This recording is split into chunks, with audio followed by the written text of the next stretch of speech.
বাংলাদেশের নারী দলের ক্রিকেটার জাহানারা আলম গতকালকে একটা ইন্টারভিউতে বিস্ফোরক মন্তব্য করেছেন। তিনি বারবার নারী দলের দায়িত্বে যারা আছে তাদের মাধ্যমে শারীরিকভাবে লাঞ্ছিত হয়েছে। তিনি বারবার কুপ্রস্তাব পেয়েছে, তিনি কুপ্রস্তাবে রাজি না হওয়ার কারণে তিনি আজ দল থেকে বাদ পড়েছে। আমরা জানতাম যে জাহানারা আলম ভালো ক্রিকেটার, তিনি ভালো বল করতেন, পেস বল খুব ভালো করতেন। তিনি আজ দল থেকে বাহিরে। এর পিছনে যে এত বড় একটা ঘটনা লুকিয়ে আছে সেটা তো আমরা জানতাম না। এখন এই ইন্টারভিউর পরে বাংলাদেশের সাবেক ক্রিকেটার মাশরাফি মুর্তজা, তামিম ইকবাল সবাই বলতেছে যে এটা একটা সুষ্ঠু তদন্ত এবং সুষ্ঠু বিচার হওয়া দরকার। আমরা জনগণ যারা আছি তারাও এটা মনে করি।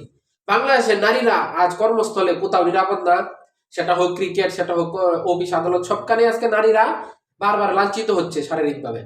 এইভাবে যদি চলতে থাকে বাংলাদেশের নারী দলের ক্রিকেট, তাহলে বেশি দূর আর এগোতে পারবে না।